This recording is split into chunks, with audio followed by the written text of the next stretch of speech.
오늘 창세기 12장 6절에서 9절 말씀을 통해서 모래 상수리 나무라는 제목으로 함께 은혜를 나누겠습니다. 우리가 지난 시간에 아브라함이 75세에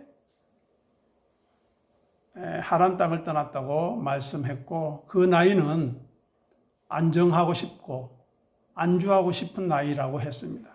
익숙했던 자리, 정착하고 싶은 그 자리에서 떠나가라는 하나님의 말씀 앞에 자기를 부정해야 하는 숫자이고 자기를 부인해야 하는 나이인데도 불구하고 우리 모두는 그 나이를 긍정하고 싶습니다. 인정하고 싶습니다. 하지만 그래서는 믿음의 사람으로 살아갈 수 없음을 아브라함을 통해서 확인할 수 있습니다. 아브라함은 75세에 결정되지 않은 미래를 향해 나아가야 했습니다. 또 나그네와 이방인으로 이제 평생 살아가야 할 그러한 운명에 처해 있었습니다. 그것은 죽음을 내놓은 사건이라 했습니다. 그리고 멸시와 무시와 조롱과 수치를 기꺼이 감당하고 받아들여야 하는 자기 부인의 삶이라고 했습니다. 인간적으로 많은 사람들이 자기를 긍정하고 싶습니다. 자기를 수긍하고 싶습니다. 긍정적인 생각을 하라고 합니다. 그리고 현실을 직시하고 현실을 인식해서 어리석은 삶이 아니라 자기만의 삶, 자기만의 여유를 누리고 싶은 삶을 살아라고 세상은 이야기하고, 그 나이가 바로 75세라는 의미라는 것입니다. 하지만 성경은 자기의 모든 것을 부인하라고 합니다. 부정하라고 합니다. 그것이 전제되지 않고는 하나님의 말씀을 순종할 수 없습니다. 하나님의 명령을 따를 수 없다는 것이죠. 생각해 보십시오.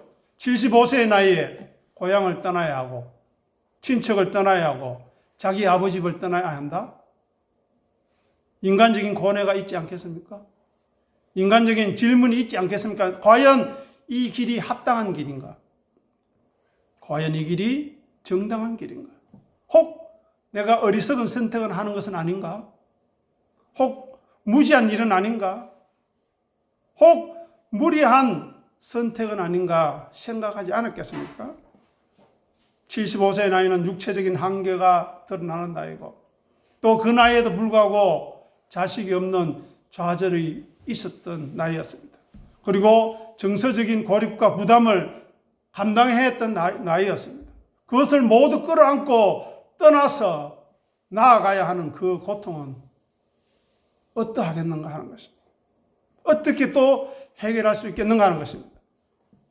그러니 아브라함이 75세에 떠나갈 수 있었던 것은 오직 하나님이 누구이신지, 그 섭리의 목적이 무엇인지, 왜 이렇게 하시는지 지속적으로 질문하고 지속적으로 응답이 있어야만, 즉 하나님과의 교제와 교통이 있어야만 가능했던 일이라는 것입니다.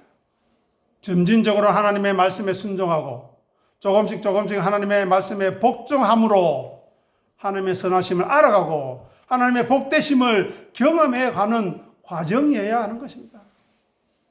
그렇지 않으면 아브라함이 가나안으로 가는 여정, 또 가나안에서 살아가는 일들은 허망한 것입니다. 의미가 없습니다.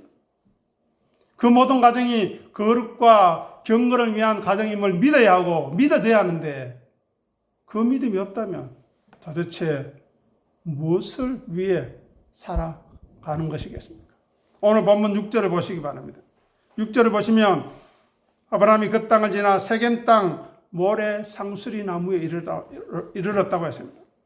여기에 나오는 상수리 나무에 대해서 한번 살펴보면서 이스라엘과 아브라함과 우리의 모습, 가나안인들의 모습을 통해 우리의 모습을 확인하기 바랍니다. 이사야 1장 29절에서 30절, 57절에서 5절 주보를 통해 우리 같이 읽어보겠습니다. 너희가 기뻐하던 상수리 나무로 말미암아 너희가 부끄러움을 당할 것이요, 너희가 택한 동산으로 말미암아 수치를 당할 것이며, 너희는 잎상이 마른 상수리 나무 같을 것이요 물 없는 동산 같으리니. 이사야 57장 5절, 너희가 상수리 나무 사이 모든 푸른 나무 사이에서 업력을 피우며 골짜기 가운데 바위 틈에서 자녀를 도살하는도다. 여기 보면 상수리 나무에 대해서 부정적인 이야기를 하고 있죠. 왜냐하면 가나안 종교는 자연을 숭배했습니다. 그래서 상수리 나무는 고대 건동 문화에 있어서 크고 오래된 나무였습니다.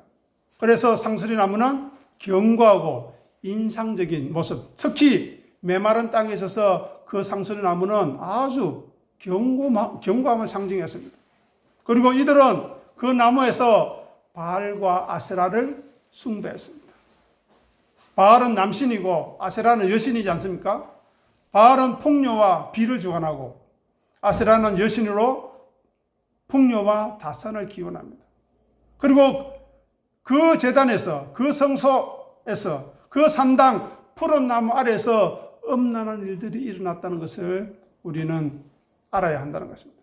상수리 나무가 견고하고 수명이 길어서 힘이 있음을, 영속성을 상징했습니다.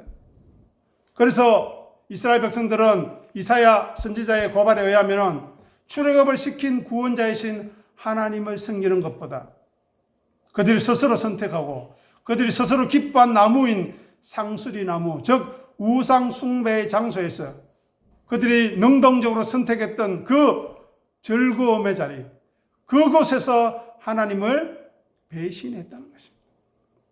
더러운 타락의 본성을 따라서 자기의 욕심을 따라, 욕정을 따라 행동했다는 것입니다. 하나님의 부르심을 받은 거룩한 백성들이 잠시 받는 가벼운 고난의 길보다 지금 누리고 싶은 쾌락, 지금 이방인들이 만족하며 사는 그 삶을 쫓아서 누리는 것을 즐기고 선택했다는 것입니다. 그래서 상수리 나무에서 행하는 것, 하나님 보시기에 가증하다고, 역겹다고 말씀하고 계시며 심판과 멸망으로 마무리될 것이라 말씀하시는 것입니다. 그래서 이사야 57장 5절을 다시 보시기 바랍니다. 그 구체적인 내용이 증거로 나타나고 있는데요. 무엇이라고 이야기합니까? 업력을 피웠다. 이것은 성적인 타락을 넘어서 가나안 종교의 음란 행위에 참여했다는 것입니다. 영적 간음의 실체가 무엇인가를 보여주는 것입니다. 가나안 성전에서 또는 그 의례적인 매춘에 그들도 젖어 쾌락을 누렸다는 것입니다. 고대 근동의 풍요의식은 농업과 목축에 기반한 사회입니다. 그래서 풍요를 기원했고 그 풍요가 있기 위해서 비와 곡식과 가축과 자녀 출산 등에 대한 관심이 무지막지했습니다. 즉 자연 생식력과 신들의 활동을 연결해서 그들은 이해했던 것입니다.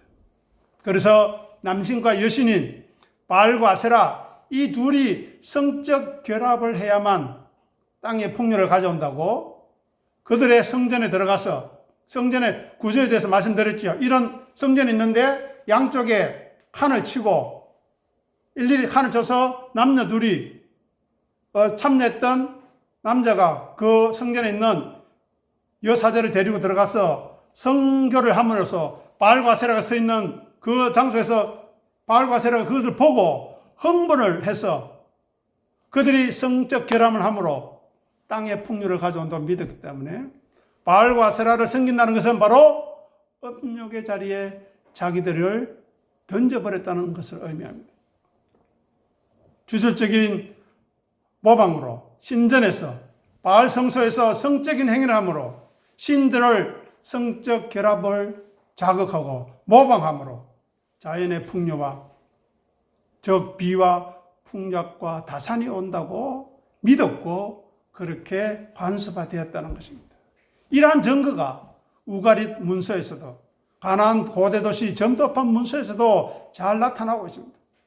당시 종교의 성과 풍요의 밀접한 관계를 보여주고 있는 것입니다. 계속해서 열왕기하 23장 7절, 호세아 4장 14절 읽어보도록 하겠습니다. 광고란으로 가셔서 읽겠습니다. 또 여호와의 성전 가운데 남창희 집을 헐었으니 그곳은 여인이 아세라를 위하여 휘장을 짜는 처소였더라. 호세아 4장 14절. 너희 딸들이 음행하며 너희 며느리들이 간음하여도 내가 벌하지 아니하였으니 이는 남자들도 창기와 함께 나가며 음부와 함께 희생을 드림이라. 깨닫지 못하는 백성은 망하리라. 보십시오. 여호와의 성전에 남창희 집이 있었다고 합니다. 즉 그 성전에 오는 여자들을 위한 남창이었습니다. 호시아 4장 14절에 보니까 딸과 며느리뿐만 아니라 남자들도 거기 가면 여자 사제가 있으니까 그들과 함께 음부와 희생을 드리는 그러한 일들이 이루어지고 있었다는 것입니다. 세속적인 매춘을 넘어서 종교적 함의를 가진 행위들이 만연했다는 것입니다.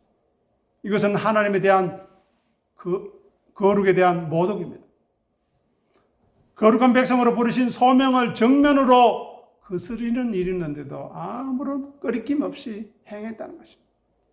이것은 언약의 관계를 파괴하는 것이고 하나님과 이스라엘을 남편과 아내로 비유하는 이사야 54장 5절의 말씀이 나오는데 거기에 대한 분명한 영적인 간음인 것입니다. 우상 숭배는 하나님이 아닌 바알과 아세라를 대놓고 섬기는 것입니다. 돈을 섬기는 겁니다. 명예를 섬기고 권력을 섬기고 성을 섬기는 것입니다. 아니 자기가 하나님이 되어서 모든 것을 판단하는 것입니다. 그러니 어떻게 되겠습니까? 이스라엘 사회가 타락하고 가정이 몰락하고 성경의 율법의 가치는 훼손되고 하나님의 심판을 초래할 수밖에 없는 그러한 자리에 있는 것입니다. 창세기 2장으로 가시면 또 신목에 대한 사성이 나오는데요. 창세기 2장 8절 9절 같이 읽어보겠습니다. 여호와 하나님이 동방의 에덴에 그 지으신 사람을 거기 두시니라. 여호와 하나님이 그 땅에서 보기에 아름답고 먹기에 좋은 나무가 되게 나게 하시니 동산 가운데에 생명나무와 선악을 알게 하는 나무도 있더라. 여기 보시면 여러 나무가 나오는데 여기는 하나님이 직접 심으신 특별한 나무, 즉 인격을 상징합니다. 자연 발생적인 나무가 아닙니다. 하나님의 계획 안에서 특정한 목적을 위해 존재하는 나무들이라는 것입니다.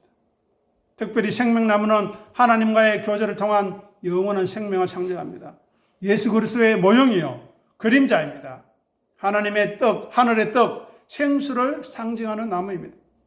그것을 먹음으로 하나님께서 주시는 생명을 누리게 하시기 위해서 하셨는데 아담과 하와는 하나님의 명령이 아니라 뱀과 교감함으로 선악과 나무를 따먹음으로 이사야와 같은 행태, 호세아와 같은 행태들이 일어나고 있고 지금 교회에서도 그런 일들이 일어나고 있습니다. 말씀을 제대로 깨닫지 못하면서 말씀을 제대로 상고하고 묵상하지 않으면서 생각하고 판단하는 모든 것들이 자기의 고집을 견고화시키고 자기의 교만을 드러내고 자기의 오만을 나타내는 모습일 뿐이라는 것입니다. 선악나무가 무엇이라고 했습니까? 선과 악을 내가 판단하겠다. 그런데 성경은 무엇이라고 합니까? 선과 악은 하나님이 판단하시는 겁니다.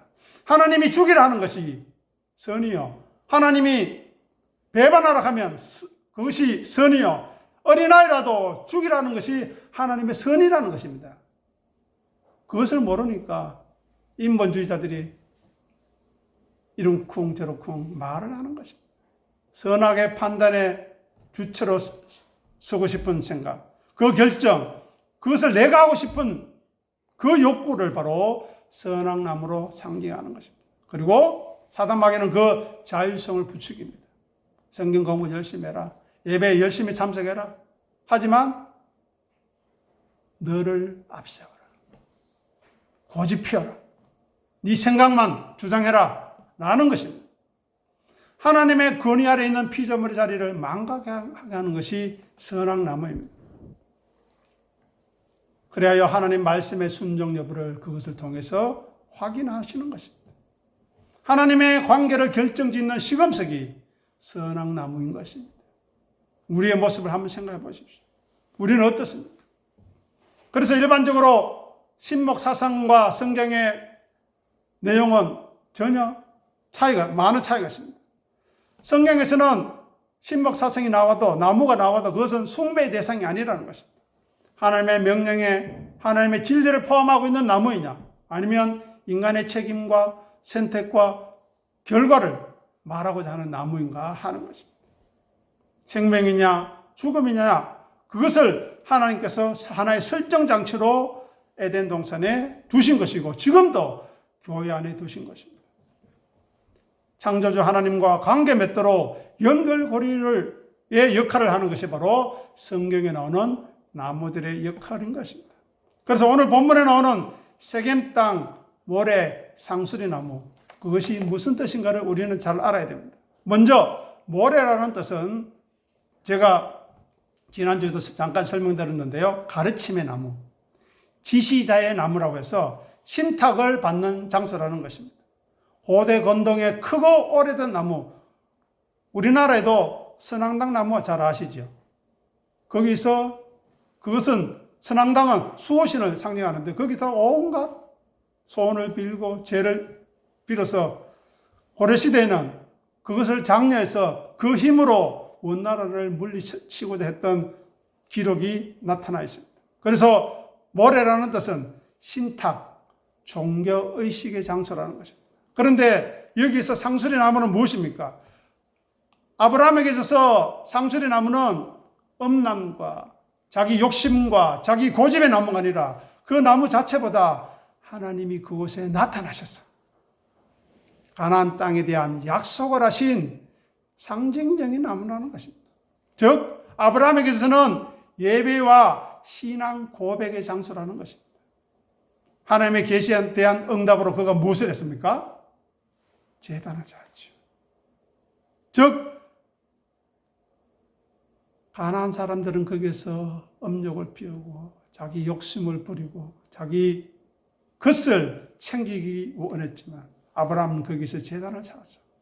하나님의 이름을 부르는, 하나님만을 섬기는 예배로 성화시킨 첫 예배의 행위가 모래 상수리 나무라는 것입니다. 여기에 이중성이 있습니다. 아브라함에게서는 상수리 나무는 가나안 이방 신의 상징이 아니었습니다. 오직 자기를 부르신 하나님을 바라보는 장소였습니다. 아브라함 자신은 하나님의 소유이고 그 약속을 믿고 따르는 선포하는 행위로 거듭나는 새로워지는 행위라는 것입니다. 그래서 아브라함에게 있어서 모래 상수리 나무는 신성한 존재가 아닙니다. 하나님을 만나고 예배하는 장소인 것입니다. 기존의 장소, 가나안 사람들이 했던, 이스라엘 백성들이 엄난을 품었던 그러한 자리가 아니라 하나님이 계시하시는, 하나님의 약속을 새롭게 부여하시는 그러한 장소로 거듭났던 것입니다. 그래서 장소의 거룩함은 그 장소 자체에서 오는 것이 아닙니다. 자연물이나 나무에서 오는 것이 아니라 자연 속에 주어진 어떤 나무들은 그저 나무일 뿐입니다. 그런데 인간들이 하나님을 모르고 선악나무를 따먹고 진리를 떠났으니 거기에다가 자기의 복을 맡기고 자기의 미래를 맡기고 자기의 운명을 맡기는 어리석은 자리에 빠지게 된 거죠. 우리도 마찬가지입니다. 우리 자체가 성전이 되어야 되지 이 건물, 교회, 우리 눈으로 보이는 그 어떤 것이 우리의 믿음의 대상이 되어서는 안 된다는 것입니다. 아브라함에게 있어서 모래 상수리 나무, 거기에 임재하시는 하나님으로부터의 자기의 신앙이 비롯되고 근거가 삼는, 즉 하나님의 말씀이, 하나님의 계시가 있는가 없는가에 초점을 맞춰야 되지 장소나 어떤 눈에 보이는 것에 우리가 의미를 두어서는 안 된다는 것입니다.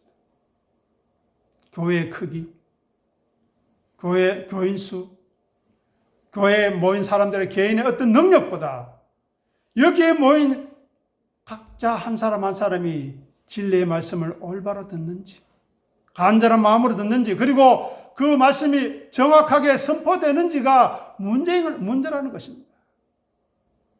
통일교회 한번 사진 한번 보십시오. 얼마나 웅장하게 지어놨는가. 그 안에 한번 들어가 보십시오. 눈이 둥그레질 정도입니다. 왜요? 말씀이 없고 진리가 없기 때문에 껍데기라도 사람들을 억압해야 된다는 것입니다. 하지만 우리는 예배 자리에 나올 때마다 놓쳐서는 안 되는 것이 무엇이냐? 나는 간절한 마음으로 말씀을 사모함으로 여기에 나오는가 하는 것입니다. 그리고 그 말씀을 간절한 마음으로 받는가 하는 것입니다. 그리고 그 말씀을 받고 돌아가서 그 말씀이 과연 그러한지, 내가 맞는지 안 맞는지 상고해야 됩니다. 자세히 연구해야 합니다. 그리고 나서 그 연구한 말씀을 가지고 성도 간에 말씀의 교제가 있어요. 아이고, 잘 지내셨어요? 일주일 동안 평안하십니까? 뭘 먹고 지내셨어요? 좋죠. 필요하죠. 하지만 성도 간에는 말씀의 교제가 있습니다. 한번 생각해 보십시오. 우리 안에 말씀의 교제가 있습니까? 저는 목사님들 사이에서도 그런 것을 발견하지 못합니다. 제가 한번 시도했다가 개년 욕만 얻어먹었습니다. 우리의 처지가 이렇게 되었다는 것입니다. 자, 그러면 더 확장해서 호시아 14장 8절 말씀. 어떻게 하나님이 이것을 전복시키고 전환시키는지 살펴보겠습니다. 에브라임의 말이 내가 다시 우상과 무슨 상관이 있으리요 할지라. 내가 그를 돌아보아 대답하기를 나는 푸른 잣나무 같으니 네가 나로 말미암아 열매를 얻으리라 하리라. 아멘. 여기 보십시오. 하나님이 자기를 푸른 잣나무라고 합니다. 신목 사상과 우상 숭배가 전복되었어. 즉 풍요와 생명을 위해 자연물을 의지하고 숭배하는 것이 아니라 그것은 하나님이 줄 수 있는 것, 실제 공급자는 하나님이라는 것을 우리에게 말씀해 주시는 것입니다. 나는 푸른 잣나무라. 고대 건동 가나안 종교에서 푸른 잣나무와 상수리 나무는 생명력과 풍요를 상징하고 바알과 아세라의 우상 숭배와 연관되어서 엄란과 자기 욕심을 채우는 숭배의 장소, 제사의 장소였지만 이것을 하나님은 바꾸어서 참된 생명력은 하나님으로부터만 주어진다. 영원한 보호, 푸른 잎을 상징하는 영원한 보호는 하나님으로부터 말미암는다. 그리고 축복과 구원의 시작이 되는 풍성한 열매는 하나님이시다는 것을 우리에게 말씀하시는 것입니다. 그 근원이 되시는 하나님, 헛된 우상이 아니라 자연물과 비교할 수 없는 온전한 복의 근원, 그분은 하나님이시라는 것입니다. 그래서 푸른 잣나무라는 것은 시들지 않는 하나님의 변함없는 사랑을 이야기합니다. 우리를 향하신 하나님의 신실하신 미쁘심을 말씀하는 겁니다. 우리는 변하고 우리는 삐치고 우리는 고집 피어서 각기 양처럼 흩어질지라도 하나님은 일향 변함없으시고 집을 떠나간 탕자를 매일같이 기다리던 아버지처럼 우리가 회개하고 돌이키면 우리에게 베푸실 풍성한 은혜와 회복을 상징하는 것이 바로 푸른 잣나무라는 것입니다. 물론 잣나무라는 의미도 나중에 살펴보면 아주 영적인 의미가 있는데요. 한번 개인적으로도 한번 살펴보시기 바랍니다. 그래서 이 세상 삶의 조건의 척박함, 불편함이 우리가 신앙하는데 장애가 될 수 없다는 것입니다. 말씀이신 그리스도, 예수 이름으로 오신 진리의 성령님이 예수님의 말씀을 생각나게 하소서 우리를 그 진리로 인도해 주시고 그 진리로 나아가도록 도와주시고 또 그 진리로 나아갈 때 고통스럽고 어렵고 힘들 때 외로울 때 우리를 위로해 주시고 그 과정들을 이기고 견뎌 나가게 해 주신다는 것입니다. 오늘 본문에서 아브라함이 그 땅을 지나 세겜 땅 모래 상수리 나무에 이르렀다는 이 말씀 속에 가나안 사람들이 섬겼던 상수리 나무, 타락한 이스라엘 백성들이 섬겼던 상수리 나무가 아니라 하나님의 계시의 말씀, 하나님의 현현이 나타나는 그 상수리 나무로 우리는 변환시킬 것입니다. 그 전환과 그 변혁이 우리의 삶 가운데 있을 것인가를 생각해야 합니다. 그래서 비록 우리 교회의 모습이 초라할 수 있고 우리의 모습이 연약해 보일 수 있을지라도 우리가 하나님을 바라고 예수 그리스도의 십자가를 바라고 예수 그리스도를 섬기고 따르기 위해 자기를 부인하고 자기를 십자가를 지기 위해 우리가 수고하고 애쓴다면 우리 교회가 어떠하든지 우리 가정이 어떠하든지 우리의 인간적인 연약함이 어떠하든지 관계없이 하나님은 복과 은혜로 위로와 평안으로 하늘의 놀라운 신령한 복으로 우리에게 이미 허락해 주셨다는 것을 확인해 나가면서 감사할 수 있고 기뻐할 수 있고 찬송할 수 있는 근거가 모래상수리 나무 여기에 담겨져 있음을 꼭 생각하시고 댁에 돌아가셔서 과연 그런가 묵상할 수 있게 되기를 부탁합니다. 기도하겠습니다. 아버지 하나님 은혜를 감사합니다. 많은 사람들이 신앙조차도 자기의 욕심을 채우려고 자기를 드러내려고 높이려고 채우려고 사용하지만 아브라함은 그 음욕과 그 우상의 자리에서도조차 하나님의 계시를 듣고 하나님을 만났으며 하나님의 말씀을 듣고 그 가나안 땅에서 하루하루 믿음의 삶, 진실한 삶을 살아갔음을 생각합니다. 우리들도 믿음의 길, 거룩의 길 걸어가기 위해서 언제든지 은혜와 진리의 말씀이 풍성하면 좋겠지만 그러하지 아니할지라도 비록 광야에 같은 인생길을 걸어간다 할지라도 믿음의 길을 걸어가게 하시고 그 순간순간마다 그 고난과 눈물과 한숨의 자리자리마다 반석을 쳐서 물을 내신 하나님께서 은혜의 샘물을 우리에게 터뜨려 주셔서 그 샘물을 마시고 또한 일어나서 우리의 믿음의 길을 걸어갈 수 있도록 주여 역사하시며 도와주시옵소서. 우리의 삶의 자리 핑계하지 않게 하시고 우리의 삶의 여건 핑계하지 않게 하시고 오직 하나님만을 바라보며 하늘에 계신 우리 아버지와 예수 그리스도의 십자가와 예수의 이름으로 오신 진리의 성령님 안에만을 사모하며 믿음의 길을 걸어가게 도와주시옵소서. 감사하며 예수님의 이름으로 간절히 기도드립니다. 아멘.